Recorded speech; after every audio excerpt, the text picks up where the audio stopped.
नमस्कार, मैं हूं दीपक चौरसिया। नहले पे दहला के स्पेशल एडिशन में आपका स्वागत है। 2019 के लोकसभा चुनाव के लिए आज का दिन बेहद खास रहा। लोकसभा चुनाव मोदी बनाम विपक्ष होने जा रहा है। दोनों राजनीति के दो छोर बन चुके हैं और आज हिंद महासागर के दो हिस्सों से विपक्ष और मोदी ने चुनावी युद्ध का शंखनाद भी कर दिया। बंगाल की खाड़ी के पास कोलकाता में जहां ममता बनर्जी के मंच पर विपक्षी दलों के नेताओं का मजमा था, वहीं अरब सागर के पास दमन दीव के सिलवासा में मोदी ने विपक्षी एकता पर सीधा हमला बोला। ये लोग एक महागठबंधन बनाने की कोशिश कर रहे हैं। साथियों, ये महागठबंधन सिर्फ मोदी के खिलाफ ही नहीं, ये देश की जनता के भी खिलाफ है। आने वाला दिन में तो बोलना है कि मोदी बाबू का सरकार को एक्सपायरी डेट हो गया है। इस साल एक नई हुकूमत बनेगी जो सारे देश के साथ इंसाफ करे। देश की आजादी बचाना है, इसलिए सबको एक होकर के इस सरकार को हटाना है। इन लोगों की दुनिया मोदी से नफरत से शुरू होती है और मोदी को गालियां देकर के समाप्त हो जाती है। 2019 लोकसभा चुनाव से पहले आज हिंद महासागर के दो हिस्सों से विपक्ष और पीएम मोदी ने चुनावी युद्ध का शंखनाद भी कर दिया। एक तरफ कोलकाता के ऐतिहासिक ब्रिगेड परेड मैदान में ममता का शक्ति प्रदर्शन, तो दूसरी तरफ अरब सागर किनारे सिलवासा में पीएम मोदी का विपक्षी एकजुटता पर सिक्सर। देश के हर कोने से दिग्गज नेता ममता की अगुवाई वाली महारैली में मोदी सरकार को चक्रव्यूह में घेरने के लिए तैयार थे। कांग्रेस समेत दूसरे दल 2019 में दोबारा से मोदी को एक आंख भी नहीं देखना चाहते। सबकी जुबान पर सिर्फ और सिर्फ मोदी का विरोध था। ममता बनर्जी ने कहा कि मोदी सरकार की एक्सपायरी डेट खत्म हो चुकी है। 23-26 पार्टी ने भाग लिया है और आने वाला दिन में तो बोलना है कि मोदी बाबू का सरकार को एक्सपायरी डेट हो गया है। जब कोई मेडिसिन हम खरीदते हैं उसको एक एक्सपायरी डेट होता है, तो इनका एक्सपायरी डेट खत्म हो गया है।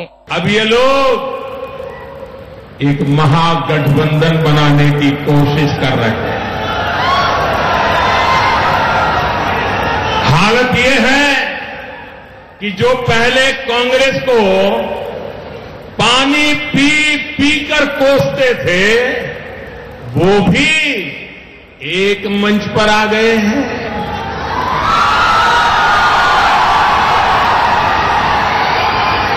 साथियों, ये महागठबंधन सिर्फ मोदी के खिलाफ ही नहीं, ये देश की जनता के भी खिलाफ है।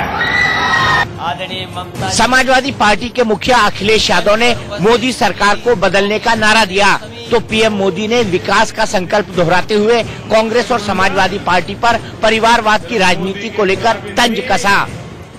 ये दिखाता है कि हमारी नीयत जनता के विकास की है, परिवार के विकास की हमारी न संस्कृति है न हमारा इरादा है। अभी जब तारीख बदली, नया साल आया, हमने आपने सबने खुशी मनाई, एक दूसरे को बधाई दी। सोचो कभी ये बदलाव आया और देश में नया प्रधानमंत्री आ जाए तो कितनी खुशी होगी हमें और आपको मिलकर के। एक तरफ पूरा विपक्ष मोदी पर हमलावर था, तो पीएम मोदी महागठबंधन के सपने देख रहे विरोधियों को बता रहे थे कि मोदी को हराने से ज्यादा ये सियासी मंच दल बचाने के जुगाड़ के लिए है।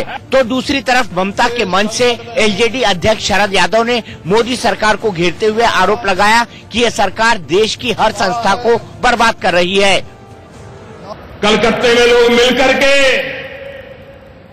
दल बचाने का जुगाड़ कर रहे हैं और मैं आपके बीच आकर के देश को आगे बढ़ाने के लिए जी जान से लगा हुआ हूं। हर संस्था को बर्बाद कर रहे हैं, चाहे रिजर्व बैंक हो, सीबीआई हो, कोई संस्था नहीं है जिसे ये बर्बाद और तबाह न कर रहे हो। जम्मू कश्मीर के पूर्व सीएम फारूक अब्दुल्ला ने बीजेपी हुकूमत बदलने की बात कही, लेकिन मोदी का काउंटर अटैक भी तैयार था। मोदी ने कहा कि लोकतंत्र का गला घोटने वाले लोकतंत्र बचाने की बात करते हैं, ये सोचने वाली बात है। लोकतंत्र का गला घोंटने वाले, पंचायत के चुनाव में नामांकन करने के वालों को मौत के घाट उतार देने वाले जब लोकतंत्र बचाने की बात करते हैं तब देश के मुंह से निकलता है, वाह क्या सीन है। हम सब इकट्ठे हैं और उम्मीद करता हूं कि इस साल एक नई हुकूमत बनेगी जो सारे देश के साथ इंसाफ करेगी, सारे इंस्टीट्यूशंस को ठीक करेगी और एक नया हिंदुस्तान बनाएगी जिसमें हम सब प्यार से और मित्रता से रह सकें।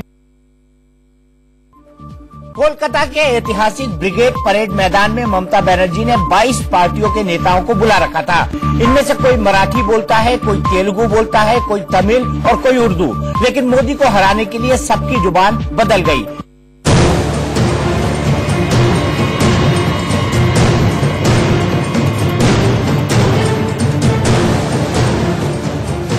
ममता की इस मेगा रैली में एक मंच पर विपक्ष के बड़े बड़े दिग्गज जुटे थे। उत्तर से दक्षिण तक सबकी अपनी भाषा थी, अपनी विचारधारा, लेकिन जब बंगाल की धरती पर पहुंचे तो सियासी तौर तरीके ही बदल गए। दक्षिण भारत की सियासत में भले ही भाषा का मुद्दा बड़ा हो, लेकिन आंध्र प्रदेश के सीएम चंद्रबाबू जैसे बड़े नेता जब कोलकाता में मंच पर पहुंचे तो उनकी जबान कुछ यूं बदल गई। शोकोल बाई बहने के जनाई अमर आंतरिक शुभेच्छा अबंग नमकोलाते अबंग साहित्य पूर्व भारत वर्षों के बांग्ला दिशा दिखिए। उधर पिछले कई दिनों से कर्नाटक सरकार में विधायकों की जोड़ तोड़ के गणित को सुलझाने में जुटे कुमारस्वामी भी कोलकाता में अलग अंदाज में दिखे। सियासी दलों की दूरियां घटी तो भाषाई फासला भी गायब हो गया। तो मनुष्य मोदी तकते परे हमें अत्यंत खुशी हुई थी। बांग्लादेश महान व्यक्तिदेर हमें विनम्र श्रद्धा जानिए। तो वहीं उत्तर प्रदेश से गठबंधन में सीटें पक्की करने के बाद राष्ट्रीय लोकदल के युवा नेता ने भी भाषा को लेकर प्रेम वाला जुमला दोहराया। कलकत्ता की, बंगाल की जनता को इतने प्यार से आपने हमें बुलाया और बातों को सुना। मैं कहना चाहता हूं, अपने आखिर में इस बात को कह के खत्म करूंगा, अम्मी अपना के भालोवासी। मेहमान नवाजी की अदा ही ममता की कुछ ऐसी रही कि हर मेहमान उनके रंग में रंग गया। पूरी रैली में ममता बीच बीच में बांग्ला की मिठास घोलती रही। कोलकाता में ममता बनर्जी के मंच पर जो नेता जुटे हैं उनमें से कई ऐसे हैं जिनकी 2019 के चुनाव में आपस में लड़ाई होनी तय है। आपस में लड़ेंगे तो मोदी को कैसे हराएंगे, इस सवाल का जवाब अभी किसी के पास नहीं है। हाँ, ममता बनर्जी के मंच पर जुटे नेताओं के पास ये बताने को बहुत कुछ था कि मोदी को हराना क्यों जरूरी है। मोदी के खिलाफ युद्ध साझा है, लेकिन मकसद सबके पास अलग अलग है।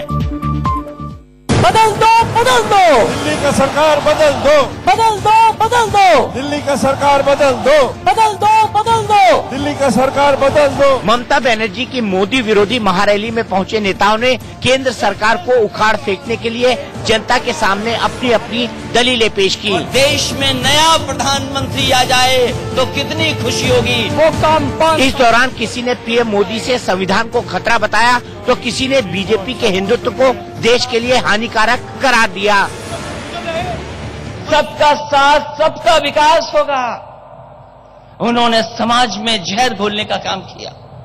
मैं अपने नौजवानों से कहना चाहता हूं, हम लोगों ने बहुत काम किया, लेकिन बीजेपी के लोग काम पर वोट नहीं मांगते। वो न जाने क्या साजिश करेंगे, षड्यंत्र करेंगे, आपके साथी को तोड़ लेंगे और उससे जाकर के संदेश देने का काम करेंगे। इसलिए मेरी अपील है आपसे कि इनकी साजिश में न फंस करके देश को बचाने का काम करना और अपनी पार्टी को मजबूत कर करके एक एक सांसद जिता करके भेजने का काम करना। आपका 40 गठबंधन है, 40 गठबंधन के साथ साथ जैसे जैसे चुनाव करीब आ रहा है आप और लोगों से भी गठबंधन कर रहे हो, सीबीआई से, ईडी से, लेकिन हम सबने मिलकर के जनता से गठबंधन कर लिया है और लोकतंत्र में जो जनता तय करती है वही फैसला होता है। आज टुकड़े टुकड़े इन सांप्रदायिक शक्तियों ने, आरएसएस के लोगों ने करने का काम किया, मोदी जी ने करने का काम किया। आप समझो कि देश फट चुका है और देश को अभी तलवार की जरूरत नहीं, सुई की जरूरत है। और मान लो ये कपड़ा अगर फट जाए तो तलवार काम नहीं आएगा, लेकिन सुई काम आएगा, सुई काम आएगा। आज जितने दल के लोग यहाँ बैठे हैं, आज हम लोग सब लोग सुई का काम कर रहे हैं, अलग अलग रंग का धागा लगाएंगे और इसको, देश को जोड़ने का काम करेंगे और एक रह करके तरक्की के रास्ते पे ले जाने का काम करेंगे। मोदी जी इतना झूठ बोलते हैं, इतना झूठ बोलते हैं। मोदी जी झूठ बोलने के फैक्ट्री हैं, मैन्युफैक्चरर भी है, होलसेलर भी है और डिस्ट्रीब्यूटर भी है। किस हालत पे पहुंचाया है जम्मू कश्मीर को, उसके जिम्मेवार भी यही बीजेपी है। आज यह हालत है कि हर जगह लोगों को मारा जा रहा है और ये कहा जाता है कि ये लोग पाकिस्तानी हैं, ये देशद्रोही हैं। मैं आपसे ये कहना चाहता हूं, मैं मुसलमान जरूर हूं मगर भारत का हिस्सा हूं, हिंदुस्तान का हिस्सा हूं। मोदी विरोधियों ने केंद्र सरकार को हर मोर्चे पर विफल साबित होने का दावा करने के साथ किसान, गरीब, मजदूरों और दलितों को परेशान करने का आरोप लगाकर उन्हें सत्ता से बेदखल करने की जनता से अपील की। Are fighting with government of India, then they are misusing CBI, ED, RBI, income tax, even sometimes they have given a wrong affidavit to Supreme Court also. What it indicates, even leaders are fighting. It is democracy. Everybody is having a right to fight or right to express. This government is harassing all people, including all leaders and also all political parties. उनका काम ही है समाज तोड़ो, धर्म धर्म में लड़ाई लगाओ। इधर एक तरफ तो ये काम कर रहे हैं, दूसरी तरफ इतने बड़े घोटाले उनके जमाने में हो रहे हैं। लोगों को तो बोलते हैं कि मैं न खाऊंगा न खाने दूंगा। अरे भाई, ये स्लोगन तो बोल रहे हैं आप, लेकिन आप कर रहे क्या? आप खा रहे नहीं, लेकिन अदानी, अंबानी ऐसे लोगों को खिला रहे हो। बीजेपी ने ममता बनर्जी की रैली में विपक्षी दलों के नेताओं की मौजूदगी को मजबूरी का जमघट बताया है। खुद प्रधानमंत्री मोदी ने ताना मारा है कि उनको हराने के लिए विपक्षी दलों ने विचारधारा को ताक पर रख दिया है। हालांकि ममता के मंच पर ऐसे लोग भी थे जिन्होंने जिंदगी भर बीजेपी के विचारों की राजनीति की है। कोई बीजेपी के सांसद हैं। इन 3 तस्वीरों को देखने के बाद कहा जा सकता है कि यूं ही कोई अपना नहीं हो जाता, पास आने की कुछ तो वजह रही होगी। ममता के इस मंच पर इन तीनों नेताओं के आने की वजह है पीएम मोदी का विरोध। बीजेपी के बागी शत्रुघ्न सिन्हा, यशवंत सिन्हा और अरुण शौरी का खुलकर एंटी बीजेपियों के साथ खड़ा होना और पीएम मोदी को कोसना ये दिखाता है कि अब इन नेताओं के लिए विचारधारा का कोई मतलब नहीं है। इनका एक ही मकसद है, मोदी को हराना और हर कीमत पर बीजेपी को सत्ता से बेदखल करना। कई बार लोग मुझसे पूछते हैं, आप बगावत क्यों करते हैं? क्या आप बागी हैं? तो मैं कहना चाहता हूं फिर से कि अगर सच कहना बगावत है तो समझो हम भी बागी हैं। अटल बिहारी वाजपेयी जी के जमाने में लोकशाही थी और इस जमाने में तानाशाही है। आज की इस रैली के बाद वो ये कहेंगे कि हम सब यहां इकट्ठे हुए एक आदमी को हटाने के लिए, जो आज देश का प्रधानमंत्री है, उसको हटाने के लिए हम सब यहां पर एकत्रित हुए हैं। लेकिन मैं आपसे कहना चाहता हूं कि एक व्यक्ति का ये प्रश्न नहीं है। वो चाहते हैं कि हम मोदी को मुद्दा बनाएं, और मैं अब सब लोगों से आग्रह करूंगा कि हम मुद्दों को मुद्दा बनाएं। इस सरकार को बाहर निकालना चाहिए, इसमें तो कोई दो राय है नहीं, क्योंकि कभी ऐसी सरकार नहीं हुई हिंदुस्तान में कि एक लक्ष्य हो कि इनको हटाना है। ये नहीं कि भाई साहब मैं इसके साथ कैसे मिलूं क्योंकि अगली बार मुझे असेंबली में इन्हीं के साथ लड़ना है, वो नहीं। एक ही लक्ष्य, वो लोकसभा का इलेक्शन, अर्जुन बनिए। और दूसरा, एक ही प्रण कि एक बीजेपी के कैंडिडेट के अगेंस्ट सिर्फ एक ऑपोजिशन का कैंडिडेट खड़ा होगा। मोदी सरकार के खिलाफ ऐसे ही तेवर लिए कई और नेता ममता के सजाए मंच पर दिखाई दिए, जिनका भी विचारधारा से कोई मतलब नहीं दिखा, और वो हर कीमत पर बीजेपी सरकार को उखाड़ फेंकना चाहते हैं। तुम मुझे खून दो, मैं तुम्हें आजादी दूंगा। आज इस जन सैलाब से मुझे लगता है कि सुभाष बाबू लड़े थे गोरों से, हम सबको साथ मिलकर लड़ना है चोरों से। तब जाके मुझे लगता है इस देश को हम बचा पाएंगे। इस देश में बैठे गुंडे लोगों को भगाने में ये सब लोग एकजुट होकर लड़ने के लिए तैयार है। इस वक्त भारत, हमारा देश, हमारा मुल्क एक अनप्रेसिडेंटेड क्राइसिस से गुजर रहा है। हमारे संविधान और लोकतंत्र के ऊपर हमला है। पिछले 4.5 सालों के दौरान हम लोगों ने देखा, और इस परिस्थिति में सारे लड़ने वाले लोग, सारे आंदोलनकारी, सारे पॉलिटिकल पार्टीज के लोगों का एक मंच पर आना और 2019 के चुनाव में आरएसएस और भाजपा को बेदखल करना, यह बहुत ही वाइटल टास्क है। ममता के मेगा मंच से इन नेताओं ने मोदी सरकार को उखाड़ फेंकने की तमाम दलीलें दी, लेकिन सवाल उठता है कि क्या सिर्फ मोदी विरोध के नाम पर ये दल चुनावी जंग जीत पाएंगे? सवाल ये भी कि क्या ये मोदी विरोधी 2019 में बीजेपी का रथ रोक पाएंगे? क्या जनता इन दलों को सिर्फ मोदी के विरोध के नाम पर वोट देगी?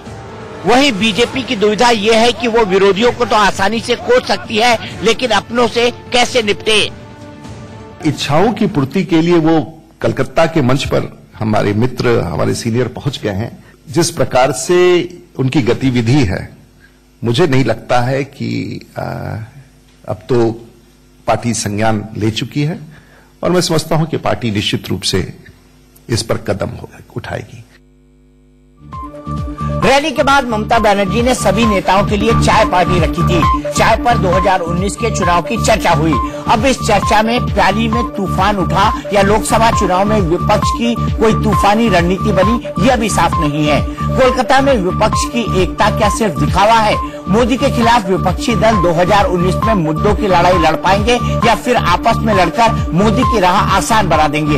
इन तमाम पहलुओं पर हमने थोड़ी देर पहले रूपा गांगुली और पवन खेड़ा से खास चर्चा की।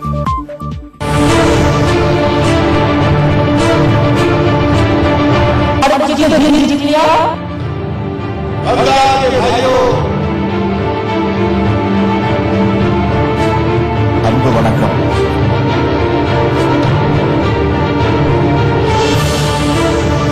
बंगालियों को बहुत आना चाहिए कश्मीर।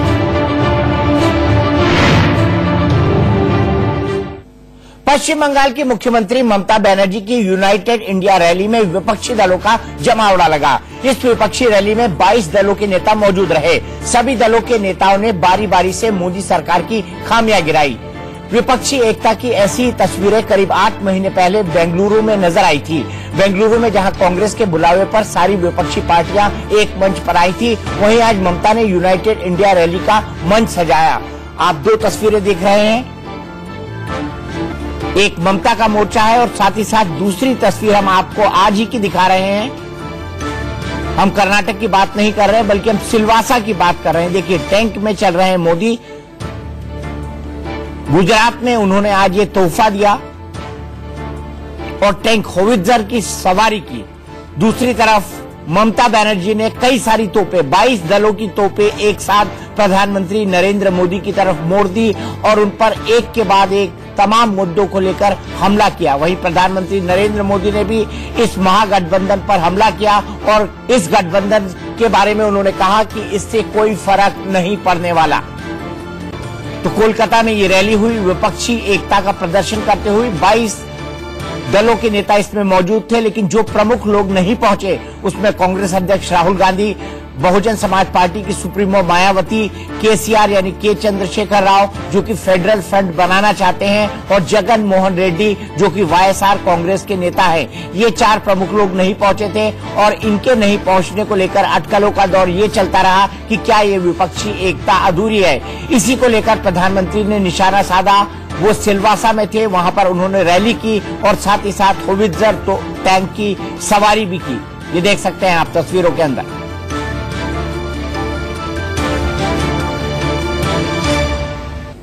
दिल्ली के मुख्यमंत्री अरविंद केजरीवाल भी ममता की इस महारैली में उपस्थित थे। अरविंद केजरीवाल ने भी अपने भाषण में मोदी सरकार पर तीखे हमले किए।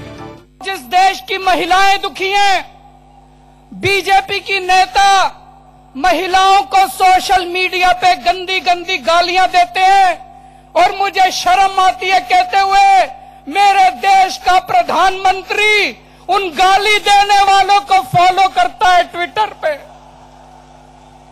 शर्म आती है मुझे कहते हुए कि मेरे देश का प्रधानमंत्री ऐसे लोगों को ट्विटर पे फॉलो करता है जो लोग हमारे देश की महिलाओं को गालियां देते हैं।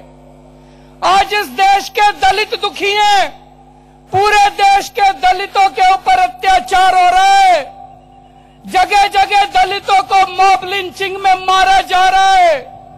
आज इस देश के मुसलमान दुखी हैं जिनके ऊपर जगह जगह अत्याचार किया जा रहा है। दोस्तों, अभी अभी साल नया आया है, हमने आपने न जाने कितनों को बधाई दी होगी नए साल की। अभी जब तारीख बदली, नया साल आया, हमने आपने सबने खुशी मनाई, एक दूसरे को बधाई दी। सोचो कभी ये बदलाव आया और देश में नया प्रधानमंत्री आ जाए तो कितनी खुशी होगी हमें और आपको मिलकर के। वो लोग कहते हैं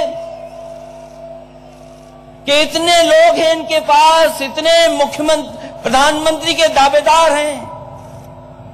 कभी कभी हमें चिढ़ाने के लिए ये भी कहते हैं इनके पास दूल्हे बहुत हैं, कौन बनेगा। हम तो कहते हैं अगर हमारे पास दूल्हे ज्यादा हैं, जो जनता तय करेगी वही बनेगा और पहले भी बना है, फिर एक बार नया प्रधानमंत्री बनेगा। इस देश के संविधान के लिए आपने जो ये जन सैलाब बुलाया है, मैं दावे के साथ कह सकता हूं कि ये जन सैलाब एक ऐसी क्रांति लेकर आएगा कि इस देश में बैठी बुरी ताकतें, इस देश में बैठे गुंडे लोगों को भगाने में ये सब लोग एकजुट होकर लड़ने के लिए तैयार है। ये आवाज ऐसी आ रही है जैसे किसी समंदर में लहर आ रही हो। मैं ये कहूंगा कि सुभाष बाबू लड़े थे गोरों से, आप सब लोगों को तो हाथ ऊपर करके इतनी ताकत से बोलना है कि हम लड़ेंगे चोरों से। ममता बनर्जी की इस यूनाइटेड इंडिया रैली के क्या मायने हैं? क्या पूरा विपक्ष एकजुट है? राहुल गांधी और मायावती के न आने का क्या संदर्भ निकाला जाए? केसीआर और जगन मोहन रेड्डी इस रैली में क्यों नहीं आए और क्या आगे इस महागठबंधन के साथ होंगे? क्या एक साझा प्रयास करेंगे? इन्हीं तमाम मुद्दों पर बात करने के लिए हमारे साथ 2 वरिष्ठ नेता मौजूद हैं। हमारे साथ रूपा गांगुली जी हैं जो कि बीजेपी के वरिष्ठ नेता है, साथ ही साथ पवन खेड़ा हैं जो कि कांग्रेस के नेशनल स्पोक्स पर्सन है। सबसे पहले रूपा जी, आपको नहीं लगता कि 22 दलों के साथ आने के बावजूद और परेड ब्रिगेड ग्राउंड में इस रैली के बाद एक बार बहुत ऊपर की तरफ बढ़ा दिया है आपके लिए तृणमूल कांग्रेस ने और ये जता दिया है कि हम इतनी भीड़ इकट्ठी कर सकते हैं। क्या आने वाले समय में आप जब रैली करेंगे तो क्या आप इतनी भीड़ इकट्ठी कर पाएंगे? आपके लिए रैली, भीड़ इकट्ठी करना एक किस्म का राजनीति है। नरेंद्र मोदी जी के लिए सिर्फ देश का काम करते जाना वही राजनीति है, जिसका असल नाम है राजधर्म। ये सबको समझ में नहीं आएगा। रैली कहां से, कितनी भीड़, और जहां सरकार में है, पश्चिम बंगाल सरकार में है, वहां ममता बनर्जी के लिए बहुत बड़ी बात नहीं है। वो आज थोड़ा सा बाहर में पूरे देश में प्रदर्शन करने के लिए अलग अलग राज्यों से भी लोग मंगवाया है। कोई बात नहीं, ये उनका राजनीतिक टैक्टिक्स है, करने दीजिए। ठीक है, आपको लगता है कि ये उनकी राजनीतिक प्रैक्टिस है, करने दिया जाए, लेकिन उनके करने पर पवन खेड़ा जी, आपकी पार्टी ने पानी फेर दिया। राहुल जी तो गए नहीं, तो विपक्षी एकता तो तार तार हो गई आज पहले ही मौके पर। पवन के साथ हमारा संपर्क हट गया है, एक बार फिर से रूपा जी के पास चलते हैं। रूपा जी, पश्चिम बंगाल को भारतीय जनता पार्टी ने अपनी नई कर्मभूमि बनाया है। ये उम्मीद की जा रही है कि 2019 के चुनाव में आप जैसे नेताओं की मेहनत से, बाकी कैलाश विजयवर्गीय जी की मेहनत से आप लोग वहां पर कई सारी सीटें, 42 में कम से कम आधी सीटें जीतने का लक्ष्य बनाकर चल रहे हैं। क्या आज की ममता बनर्जी की इस प्रदर्शन के बाद आपको लगता है कि उस रास्ते में आगे बढ़ने में आपको मुश्किल होगी या आपको आसानी होगी? देखिए, ये सच है कि ममता बनर्जी जी इसमें कामयाब हुई, सिर्फ इसी में कामयाब हुई कि बहुत लोगों को जुड़ा के वो एक साथ सुना सकी अपनी बातें, और देश भर के नेता आए बोल के वो नेशनल टीवी पे भी लाइव बहुत देर तक गई है। अच्छी बात है, लेकिन आप ये क्या आपको दिखा कि कुछ ही लोग जो है वो हर बात में हाथ उठा रहे थे, बाकी ऐसे हिल रहे थे? आपको समझना पड़ेगा, पश्चिम बंगाल का इसी तरह से इतिहास रहा, क्योंकि जब सीपीएम इतने सालों से पश्चिम बंगाल के लोगों को बहुत परेशान करके रखे थे, तो सीपीएम को लास्ट रैली भी ऐसा ही दिखा। ये ममता बनर्जी खुद को पता है उनको कि विरोधी नेत्री जब थी ना, उनको ऐसी हालत होती थी, ऐसी हर्षद करते थे, और सीपीएम को भी भनक तक नहीं पड़ी, कहां पैर के तले से जमीन हड़प गया था, निकल चुका था। अब ममता बनर्जी जी ये देखा है खुद, विरोधी नेत्री के हिसाब से वो तो ठीक ठाक है मोरलेस, तो उनको ये पता है कि किस तरह से उनके पैरों के तले अभी जमीन जाने वाली है, इसीलिए वो बाहर के सारे लोगों को इकट्ठा करके भावता देने की कोशिश कर रही है। ठीक है, सारे लोगों को इकट्ठा करके, लेकिन पवन जी मैं अपना सवाल फिर से दोहराता हूं, क्या कारण था कि राहुल गांधी इस रैली में क्यों नहीं गए? क्यों उन्होंने अपने दूत मल्लिकार्जुन खड़गे जी और अभिषेक मनु सिंघवी को भेज दिया? इसका मतलब है कांग्रेस जो है एक महागठबंधन बने, इसको लेकर सीरियस नहीं है मोदी के खिलाफ। देखिए, राहुल गांधी ने अपने बहुत वरिष्ठ नेताओं को भेजा है। जरूरी नहीं राहुल जी जाएं न जाएं तो उसका कोई अर्थ निकालना चाहिए, मैं इसको बिल्कुल सही नहीं मानता। पॉलिटिक्स में तो अर्थ निकाले ही आते हैं पवन। कहिए, आपको इसका नहीं आप निकालिए, लेकिन मैं आपको स्पष्ट तौर पे बोल रहा हूं, राहुल जी ने एक बड़ा अच्छा सा पत्र लिखा, आपने भी देखा वो पत्र, और मल्लिकार्जुन खड़गे जी और अभिषेक मनु सिंह, हम पूरी तरह से इस मंच से जिस नेता ने जो बात कही है उस बात से बिल्कुल हम सहमत हैं। इस देश को आवश्यकता है, इस देश को बचाने के लिए आवश्यकता आन पड़ी है। हमारे पर प्रेशर कहां से है दीपक जी? हमारे पर प्रेशर है जनता का, वोटर का।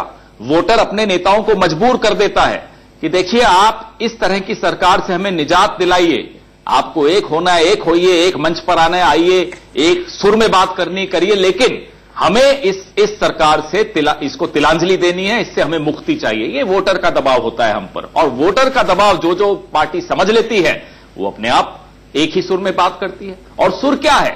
ये सुर इस देश का सुर है। हम देश के वोटर की आवाज के विचार को आवाज दे रहे हैं।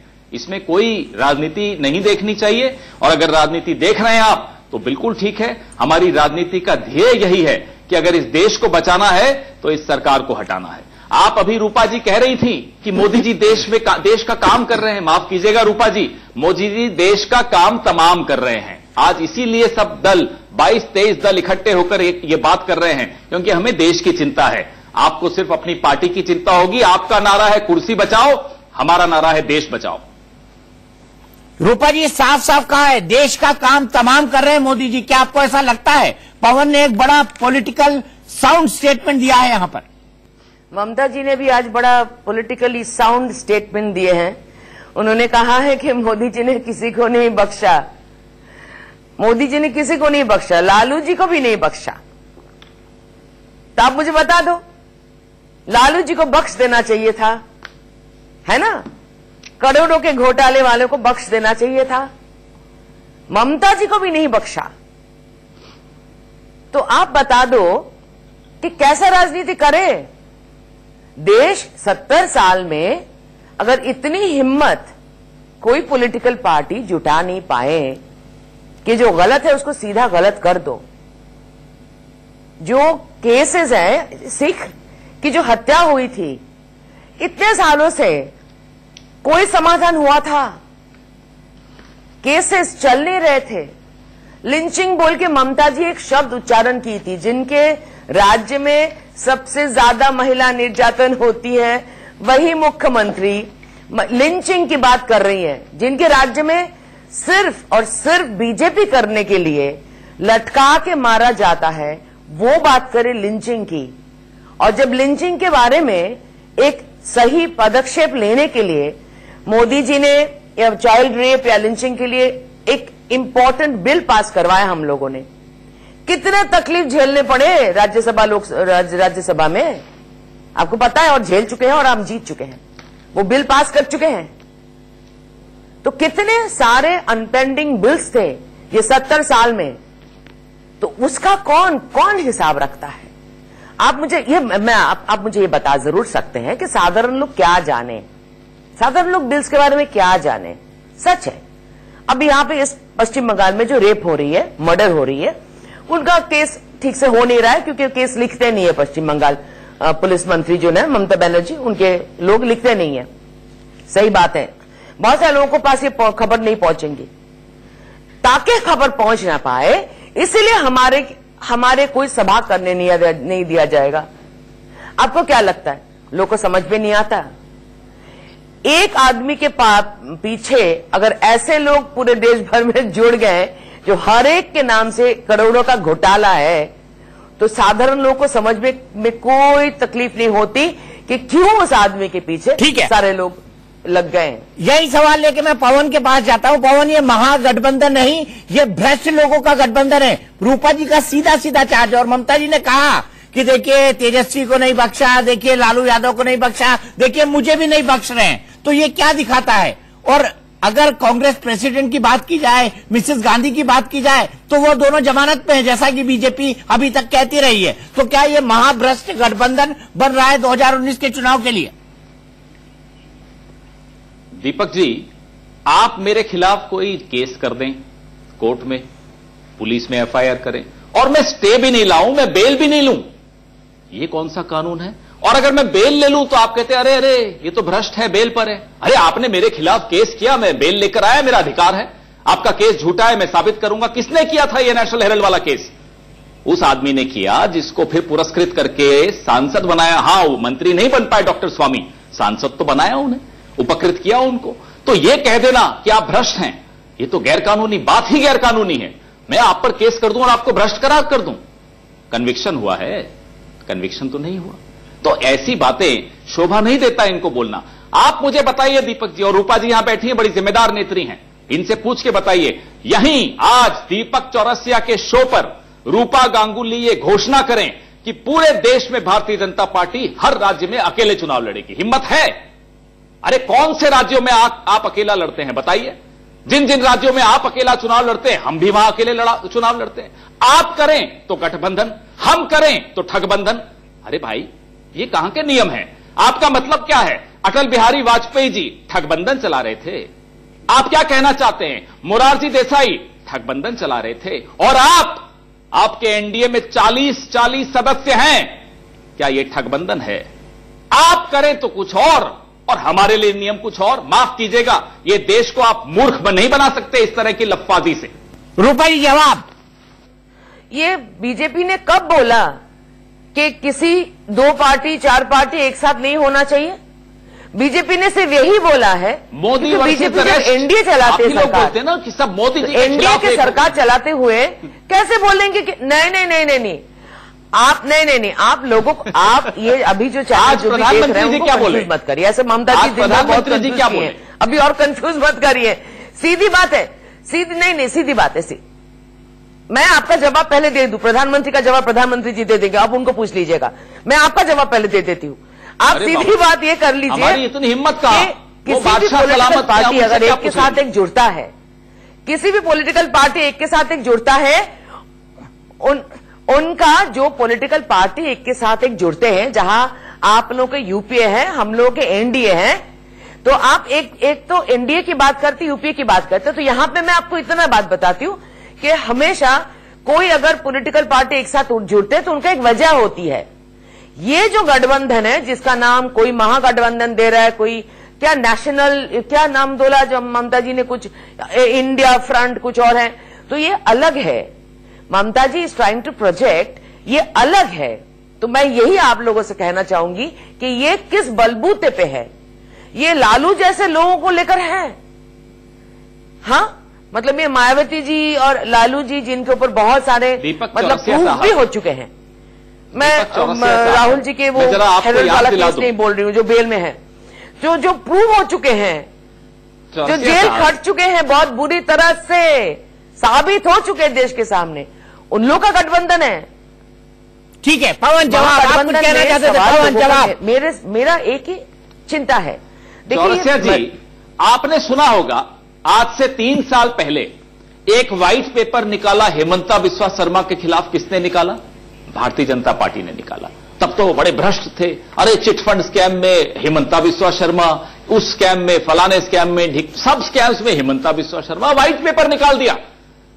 20 दिन के अंदर अंदर हेमंता बिस्वा शर्मा भारतीय जनता पार्टी में चले गए। आज सबसे स्वच्छ छवि के नेता है नारायण राणे। एक और उदाहरण देता हूं, तो जब आपके साथ चले गए तो ईमानदार हो गए, आपसे साथ नहीं है तो भ्रष्ट हैं, चोर हैं। अरे साहब, लोगों से तो घबराइए, लोग भी सुन रहे हैं, हंस रहे हैं लोग आप पर। रूपा जी, सीधा सवाल आपसे है, महागठबंधन को ठग बंधन कहा गया है और पवन को आपत्ति इसी शब्द से है। मुझे पता है कि आप ठग का अर्थ जानती हैं, ठग होता है एक कॉनमैन। इसी पर हम बात करेंगे ब्रेक के बाद।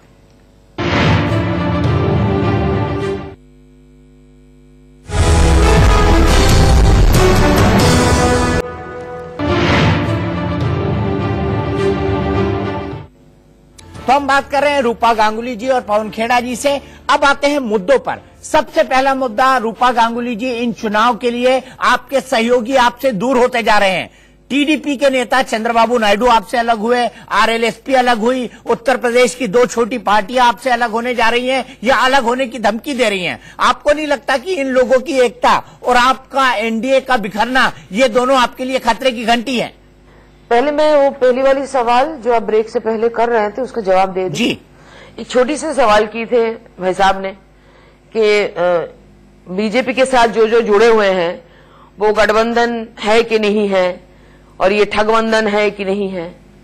तो आप बता दें, जो एनडीए में जितने सारे सदस्य हैं वो एनडीए में कहला जाते, वो बीजेपी में नहीं कहला जाते ना। तो कांग्रेस के साथ जितने सारे पार्टीज हैं उनको यूपीए कहा जाता है ना। क्या अलग बात? तो ये इतने, देखिए मैं एकदम नई सी हूं, साधारण से सिंपल लोग, वो यूपीए में कहा जाते हैं, वो कांग्रेस थोड़ी कह जाते हैं। तो एनडीए में और यूपीए के साथ जब बात होती है तो एनडीए और यूपीए करके बात करना चाहिए। और ममता दी के गठबंधन की जो बात, हाँ पवन जी आपसे पूछ रही हैं, आपने क्या कह दिया? रूपा जी आपसे पूछ रही हैं। तो आपका भी तो यूपीए है। अरे तो हम तो कह ही रहे हैं कि यूपीए और कांग्रेस का यूपीए है और बीजेपी का एनडीए है, तो इसमें कंफ्यूजन कहां होगा? ममता जी का क्या है? सिर्फ पवन ये पूछ रहे हैं। पवन, ममता जी का क्या है? सिर्फ ये पूछ रहे हैं। यूपीए तो नहीं है, ममता जी का तो दूसरा फ्रंट है। ममता जी का क्या है जिसमें आपने नेता भेजा? ये गठबंधन क्या है? अभी सुन लिया मैंने आपकी बात, वही बता रहा हूं।